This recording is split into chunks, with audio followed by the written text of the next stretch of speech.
খবরদার, মুখ থেকে যদি একটা ফালতু কথা বের করেছিস তাহলে তোর অবস্থাও ওই আহান খানের মতো করবো। জেরিনের কথা শুনে মেঘ অবাক হয়ে ওর দিকে তাকালো। মেঘ বুঝতে পারছে না জেরিন এসব কি বলছে।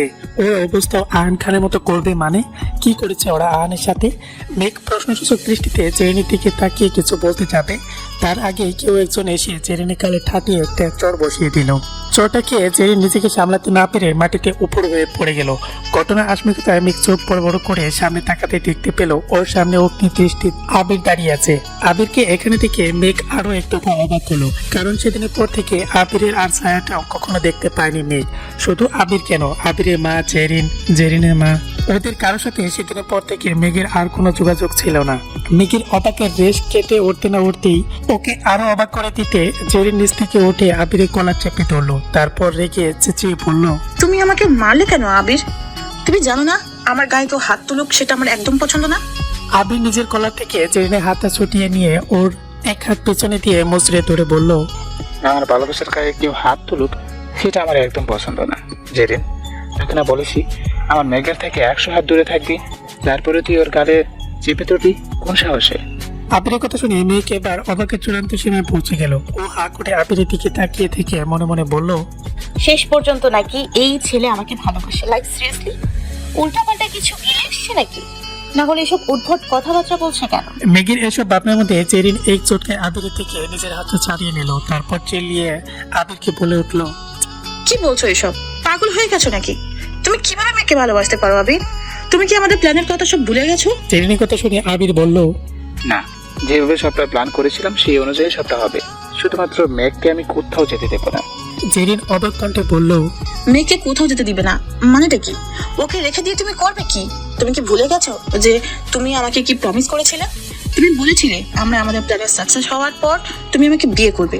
তাহলে শেষ সময় এসে এখন এসব কথা কেন বলছো? জেরিনের কথা শেষ হতেই আবির হু হু করে হেসে দিল। আবিরকে এভাবে পাগলের মতো হাসতে দেখে জেরিন ভীষণ অবাক হলো। আবির জেরিনের কাছে এগিয়ে গিয়ে ওর চারপাশে ঘুরতে ঘুরতে বলল, বিয়ে? তাও আবার তোমার মতো একটা মেয়েকে, যে কিনা টাকার লোভে যে কোনো ছেলের সাথে বেড শেয়ার করতে পারে, ইনফ্যাক্ট টাকার জন্য নিজের মাকে পর্যন্ত খুন করতে পারে, এমন একটা মেয়েকে বিয়ে করবো আমি? আমার কি মরার শখ জেগেছে নাকি? জেরিন নরম কণ্ঠে বলল, এভাবে কেন বলছো আবির? আমি আজ পর্যন্ত যা যা অন্যায় করেছি সেসব তো তোমার কথাই করেছি। তুমি আমাকে যা করতে বলেছো, যেভাবে করতে বলেছো, আমি সবটা সেভাবেই করেছি। শুধুমাত্র তোমাকে ভালোবাসি বলে তুমি এত এত অন্যায় করার পরেও আমি কখনো তোমাকে ছেড়ে যাইনি। আর তুমি কিনা ওই মেয়েটার জন্য আমাকে চিট করতে চাইছো? আবির নির্লিপ্ত কণ্ঠে বলল, হ্যাঁ চাইছি, কারণ আমি তোমাকে কখনো ভালোবাসিনি। আমি শুধুমাত্র তোমাকে আমার কাজের জন্য ইউজ করেছি। এখন আমার কাজ শেষ, তাই আমার লাইফ থেকে তোমার প্রয়োজনও শেষ। আবিরের কথা শুনে জেরিনের চোখ থেকে পানি চলচল করে উঠল। ও এগিয়ে গিয়ে আবিরের সামনে দাঁড়িয়ে নিজের হাত দিয়ে আবিরের গাল আলতো করে স্পর্শ করে বলল, you can do this Abir, I love you so much. আমি তোমাকে ছাড়া বাঁচতে পারবো না, একদম মরে যাবো। প্লিজ তুমি আমাকে চিট করো না। মেঘ এতক্ষণ হা করে তাকিয়ে তাকিয়ে ওদের ড্রামা দেখছিল। এসব দেখতে দেখতে এখন ওর ভীষণ ঘুম পাচ্ছে। ইচ্ছে করছে একটা কাঁথা আর বালিশ ফ্লোরে পিছিয়ে নাক টেনে ঘুমাতে। মেঘ একটা হামি তুলে চেয়ারের সাথে হেলান দিয়ে চোখজোড়া বন্ধ করে ফেললো। এর মধ্যে আবির জেরিনকে ধাক্কা দিয়ে নিজে থেকে সরিয়ে দিল। তারপর তাঁত খটমট করে রাগী কণ্ঠে বলল, আমার সামনে একদম এসব ফালতু ড্রামা করতে আসবে না জেরিন, এগুলো আমার একদম পছন্দ না। তুমি প্লিজ এখন আমার চোখের সামনে থেকে চলে যাও। তোমার এখানে আর কোনো কাজ নেই, যতটুকু ঝামেলা আছে সেগুলো আমি সামলে নিতে পারবো। Please get lost. আবিরের কথা শুনে জেরিন শুধু হতবাক হয়ে ওর দিকে তাকিয়ে রইল। ও বুঝতে পারছে না এটা কি সেই আবির যে আগে রোজ ওকে ভালোবাসি বলতো, ওকে জড়িয়ে ধরে হাজারো জল্পনা কল্পনা করতো, যে ছেলেটা হাজারবার ওকে বিয়ে করার স্বপ্ন দেখিয়ে ওর সাথে ক্লোজ রিলেশন তৈরি করেছে, সেই ছেলেটা কিনে এখন ওর চোখের পানিটাকেও ড্রামা বলছে। জেরিন এসব ভাবতে ভাবতে এক সাইডে রাখা নিজের হ্যান্ডব্যাগটার দিকে তাকালো আর এগিয়ে গেল। তারপর ঝুঁকে ফ্লোর থেকে ব্যাগটা উঠিয়ে হাতে নিয়ে ব্যাগের চেইন খুলে সেটা থেকে একটা রিভলভার বের করলো। তারপর রিভলভারটা হাতে নিয়ে জেরিন এসে আবিরের মুখোমুখি দাঁড়ালো। আবির পুরো কুচকে জেরিনের দিকে তাকিয়ে ওর কার্যকলাপ দেখছে। জেরিন ওর হাতে থাকা রিভলভারটা নিজের মাথায় ঠেকিয়ে কান্নারত কণ্ঠে বলল, তুমি যদি আমাকে বিয়ে না করো তাহলে আমি নিজেকে শেষ করে দিব। আবির ডোন্ট কেয়ার একটা বাত নিয়ে মুখ বাঁকিয়ে এসে বলল, সো হোয়াট? তুমি নিজেকে শেষ করে দাও বা জাহান্নামে যাও, তাতে আমার কি? এবং বেঁচে থাকলে আমার কিছু যায় আসে না, আর মরে গেলে আমার কিছু যায় আসে না। আবিরের এই কথাটা শুনে জেরিনের মুখ থেকে কঠিন একটা ভাব ফুটে উঠলো। ও নিজের মাথা থেকে রিভলভারটা নামিয়ে নিজের হাতের উল্টো পিঠ দিয়ে চোখের পানি মুছে ফেললো। তারপর হাতে থাকা গানটা মেঘের দিকে পয়েন্ট করে আবিরের দিকে তাকিয়ে একটা বাঁকা হাসি দিয়ে বলল, এইবার আপনার আসে যায় তো মিস্টার রহমান, কি বলেন? এইবার আপনার ভালোবাসাকে পৃথিবী থেকে উড়িয়ে দেন। জেরিনের কথায় মুহূর্তের মধ্যে আবিরের চোখে মুখে ভয়ের ছাপ ফুটে উঠলো। মেঘ সরু চোখে জেরিনের দিকে তাকিয়ে বলল, তোরা নিজেরা ঝগড়া করিস ভালো কথা, বাট মাঝখানে আমাকে টানছিস কেন? আজও এমনিতে আমার ঘুম পাচ্ছে, তার ওপর তোদের এই রিভলভার দেখে হালকা করে মরেও যেতে ইচ্ছা করতেছে। এটাকে আমার চোখের সামনে থেকে সরিয়ে ফেল প্লিজ। মেঘের কথা শেষ হতেই জেরিন চিল্লিয়ে বলল, জাস্ট শাট আপ। এই সব কিছু শুধুমাত্র তোর জন্য হয়েছে।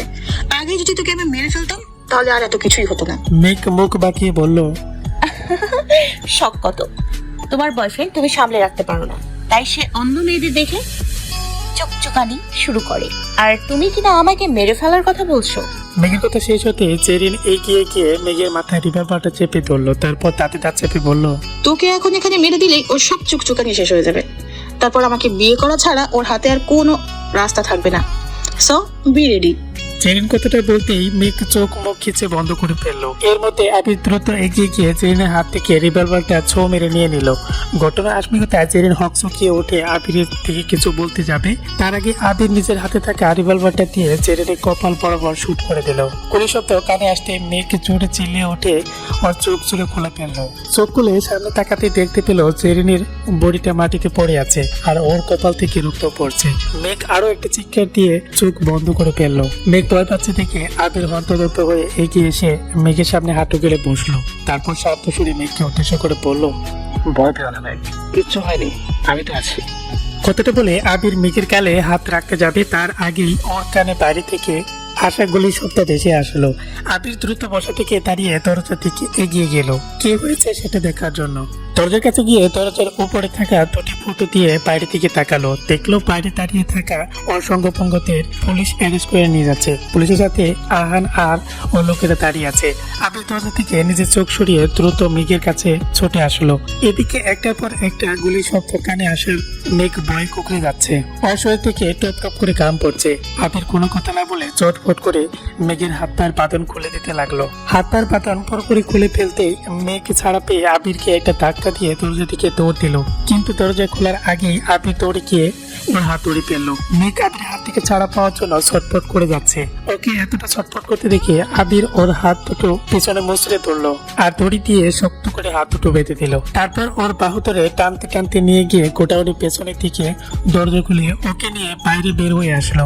বাইরে আসার সাথে সাথে মেঘ হেল্প হেল্প করে চিৎকার করে উঠলো। মেঘের এমন কাণ্ডে আবির বোকা হয়ে গেল। ওর মাথাতে আসেনি যে মেঘের মুখ খোলা রেখে ওকে বাইরে নিয়ে আসলে ও চিল্লাতে পারবে। মেঘের চিৎকার শুনে আহান সহ কয়েকজন পুলিশ দ্রুত দৌড়ে পেছনে সাইডে আসলো। আবির তাড়াতাড়ি ওর কোমরে কচি রাখা রিভলভারটা বের করে মেঘের মাথা পয়েন্ট করলো। তারপর আহানের দিকে তাকিয়ে শাসানো কণ্ঠে বলল, খবরদার কেউ যদি আমাকে আটকানোর চেষ্টা করো তাহলে আমি ওকে শুট করতে বাধ্য হবো। আবিরের কথায় আহান কোনো পাত্তা না দিয়ে ওর হাতে থাকা রিভলভারটা দিয়ে আবিরের পায়ে একটা শট করে দিল। সাথে সাথে আবির হাঁটু ভেঙে মাটিতে বসে পড়লো। আহান এগিয়ে এসে মেঘকে টেনে আবিরের থেকে দূরে সরিয়ে নিল। তারপর আবিরের বুকের উপর কয়েকটা লাথি মেরে পুলিশদের ওকে নিয়ে যেতে বললো। পুলিশেরা আবিরকে টেনে নিজেদের জিপের দিকে নিয়ে যেতে লাগলো। ঠিক তখনই কোথা থেকে একটা গাড়ি এসে আবিরের সামনে দাঁড়ালো। কেউ কিছু বুঝে ওঠার আগেই আবির পুলিশকে ধাক্কা দিয়ে গাড়ির মধ্যে উঠে গেল। আর মুহূর্তের মধ্যে সবার চোখের সামনে দিয়ে গাড়িটা হাওয়া হয়ে গেল। আকস্মিক ঘটনায় পুলিশেরা সবাই বিচলিত হয়ে দ্রুত নিজেদের গাড়ি নিয়ে সেই গাড়িটা দাওয়া করার উদ্দেশ্যে বেরিয়ে পড়লো। আহান একটা দীর্ঘশ্বাস ফেলে মেঘের কাছে এগিয়ে এসে ওর হাতের বাঁধন খুলে দিতে দিতে বলল, আর ইউ ওকে? মেঘ কাট কাট কণ্ঠে বলল, আপনাকে কেন বললো? আহান মেঘের হাতের বাঁধন খুলে দিয়ে ওর সামনে দাঁড়িয়ে চোখে চোখ রেখে বলল, তেরা কথা না বলে যেটা জিজ্ঞেস করছি সেটার অ্যান্সার করো। ঠিক আছে তুমি? কোথাও ব্যথা ট্যাথা পাওনি তো? এই মুহূর্তে আমি আপনার কোনো প্রশ্নের আনসার দেওয়ার প্রয়োজন মনে করছি না। কথাটা বলে মেঘ একটা বেঞ্চে কেটে আহানকে সাইড কাটিয়ে চলে যেতে নিলেই আহান মেঘের বাহু ধরে টেনে ওকে নিজে দিকে গড়িয়ে ওর গালে খুশি একটা থাপ্পড় মারলো। থাপ্পড়টাকে মেঘের মাথা লাটিমের মতো বন বন করে করতে লাগলো। ও কোনো রকম নিজেকে সামলে নিয়ে আহানের দিকে তাকিয়ে রেখে চিল্লিয়ে বলল, আপনার সাহস হলো কিভাবে আমাকে মেঘ পুরো কথাটা শেষ করে আগে আহান ওর অন্য গালে আরেকটা চড় মারলো। পরপর দুটো চড় খেয়ে মেঘের চোখের সামনে সবকিছু অন্ধকার হয়ে গেল। ও চলচল চোখে আহানের দিকে তাকিয়ে কাঁদে কাঁদে কণ্ঠে বলল, এর আগে আমাকে কেউ কখনো এভাবে মারেনি, আর আপনি আমাকে দুইটা চড় মারলেন। মেঘের কথা শুনে আহান দাঁতে দাঁত চেপে বলল, সবে মাত্র তো দুটো চর মেরেছি। এরপর তুমি যতবার আমার প্রশ্নের তেরা অ্যান্সার দিবে ততবার একটা করে চর খাবে। আহানের কথা শুনে মেঘ ঠোঁট ফুলিয়ে মাটি থেকে তাকিয়ে রইল। ওর দুটো গালে ভীষণ জ্বালা করছে, ও মনে মনে রাগে পড়ছে আর আহানকে ইচ্ছে মতো বকা দিচ্ছে। আহান এগিয়ে এসে মেঘের হাত ধরে টেনে নিয়ে গিয়ে ওকে গাড়িতে বসিয়ে দিল। তারপর নিজেও গাড়িতে উঠে ড্রাইভারকে গাড়িতে স্টার্ট দিতে বলল। মোটামুটি এখন সকাল 6টা বাজে। গাড়ির সিটের উপর কুটি মেরে বসে দু হাত দিয়ে গাল চেপে ধরে জানালার সাথে মাথা টেকিয়ে ফুপিয়ে কেঁদে যাচ্ছে মেঘ। কাঁদতে কাঁদতে ওরে একদম হেঁচে উঠে গেছে। পাশে বসে আহান মেঘের দিকে তীক্ষ্ণ দৃষ্টিতে তাকিয়ে আছে, কিন্তু মেঘকে বলেও একবারও আহানের দিকে ফিরে তাকাচ্ছে না, কারণ গাড়িতে ওঠার পর আহান আবার ওর গালে দুটো চর বসিয়ে দিয়েছে। এবারে চর দুটো আগের বারের চেয়ে একটু আস্তে ছিল ঠিকই, কিন্তু এমন শক্ত হাতে পরপর 4টা চর খাওয়ার পর মেঘ আর নিজের ইমোশনটাকে কষ্ট করতে পারেনি। রাগে দুঃখে অভিমানে ব্যবহার করে কেঁদে দিয়েছে। মেঘকে এভাবে কাঁদতে দেখে আহান ওর হাত ধরে টেনে ওকে নিজে থেকে ঘুরিয়ে বসালো। তারপর ধমকে শুরু বলল, বলেছিলাম না আমার সাথে একদম তেরামি করবে না, তারপরও তেরামি করলে কেন? মেঘ মাথা নিচু করে কাঁদতে বলল, কোথায় তারামি করলাম? আমি তো চুপ ছিলাম। কেন চুপ ছিলে? আমার প্রশ্নের অ্যান্সার দাওনি কেন? তোমাকে জিজ্ঞেস করেছি না তোমার খিদে লেগেছে কিনা, তাহলে তুমি অ্যান্সার দিলে না কেন? আহানের কথা মেঘ এবার মাথা তুলে আহানের দিকে তাকালো। তারপর নাক টেনে বলল, কালকে সকালে লাস্ট বারের মতো কিছু খেয়েছিলাম, তারপর থেকে পেটে আর কিছু পড়েনি। তাহলে খিদে লাগবে না তো এখনো পেট ভর্তি থাকবে? মেঘের কথা শুনে আহান শান্তি দৃষ্টিতে ওর দিকে তাকালো। মেঘ মাথাটা আবারও নিচু করে নাক টানতে হেঁচে দিতে লাগলো। আহান দেখলো মেঘের দুটো গালে আঙ্গুলের ছাপ একদম লাল হয়ে গেছে। তারপর কাঁদতে মেঘের নাকটাও একদম লাল টমেটোর মতো হয়ে গেছে। আহান আস্তে মেঘের দিকে এগিয়ে গিয়ে ওর গালে আলতো করে ঠোঁট ছোঁয়ালো। ওর হাত পিঠের গতি আরো দ্রুত বেড়ে গেল। আহান এক হাত মেঘের কোমরে রেখে ওকে টেনে একদম নিজের সাথে মিশিয়ে ফেললো। তারপর অন্য হাতে মেঘের গালে স্লাইড করতে বলল, আমি তোমাকে একটা কিস করতে পারি? হঠাৎ আহানের এমন প্রশ্নে মেঘ চোখ ছোট করে ওর দিকে তাকালো। আহান মেঘের গালের সাথে নিজের নাক ঘষতে হালকা এসে বলল, ডোন্ট সে নো, কারণ তুমি না করলেও আমি এখন তোমার কোনো কথা শুনছি না। এই মুহূর্তে তোমার ওই রেড হয়ে যাওয়া কাপড় ঠোঁটে আমার টুপ করে একটা চুমুক দিতে ইচ্ছে করছে, আর আমি আমার ইচ্ছেকে সব সময় সবার আগে প্রায়োরিটি দেই। কথাটা বলে আহান এগিয়ে এসে মেঘের ঠোঁটের সাথে নিজের ঠোঁট মিশিয়ে টুপ করে ওর ঠোঁটগুলো কামড় বসিয়ে দিল। তারপর ওকে ছেড়ে দিয়ে ওর দিকে ধরে সরে বসে এক হাত নিজের বুকের উপর রেখে লম্বা নিঃশ্বাস নিতে লাগলো। মেঘ ঠোঁটে হাত দিয়ে রাগের দৃষ্টিতে আহানের দিকে তাকিয়ে বলল, আপনি কি রাক্ষস নাকি? এভাবে কেউ কাউকে কিস করে? তাহলে কিভাবে করে? তুমি আমাকে একটা কিস করে শিখিয়ে দাও, তারপর আমিও তোমাকে সেইভাবে কিস করে দেখিয়ে দিচ্ছি। কথাটা বলে আহান ঠোঁট চেপে হাসতে লাগলো আর মেঘ খেয়ে ফেলা লোক নিয়ে আহানের দিকে তাকিয়ে রইল। দুপুর 12টা। কোণের মধ্যে কেউ এসে নাক টিপে ধরতেই কপাল কুঁচকে ফেললো মেঘ। হঠাৎ করে এভাবে নাক টিপে ধরায় মেঘের শ্বাস আটকে আসলো। ও পিট করে চোখ খিলে ঘুম আর চোখের সামনে তাকাতে দেখতে পেল ওর সামনে আহান দাঁড়িয়ে আছে। আহানের পরনে শুধুমাত্র একটা টাওয়াল পেঁচানো। ভেজা চুলগুলো দেখে বোঝা যাচ্ছে মাত্র শাওয়ার নিয়ে বের হয়েছে। মেঘ চোখ ছোট করে আহানের দিকে তীক্ষ্ণ দৃষ্টিতে তাকাতে আহান একটা মুচকি হাসি দিয়ে মেঘের নাকটা ছেড়ে দিল। ও শোয়া থেকে উঠে পেটের সাথে হেলান দিয়ে খানিকটা রাগী কণ্ঠে আহানকে উদ্দেশ্য করে বলল, আপনার সাথে আপনার ফার্ম হাউসে এসেছি, তার মানে এই নয় যে আপনাকে আমার সাথে যা মনে চায় তাই করার পারমিশন দিয়েছি। So be careful mister Ahaan. মেঘের কথা শুনে আহান ঠিক করে এসে দিল। তারপর এগিয়ে এসে পেটের উপর বসে মেঘের চোখে চোখ রেখে বলল, তোমার সাথে যা মনে চাই তাই করার পারমিশন এবং অধিকার এই দুটো আমি 2 বছর আগেই পেয়ে গেছি, তাই নতুন করে তোমার থেকে পারমিশন নেওয়ার আর আমার কোনো প্রয়োজন নেই। মেঘ কড়া গলায় বলল, সেই অধিকারের পারমিশন আপনি 2 বছর আগেই হারিয়ে ফেলেছেন। এখন আপনার জন্য আমার মনে ঘৃণা ছাড়ার কিছু অবশিষ্ট নেই।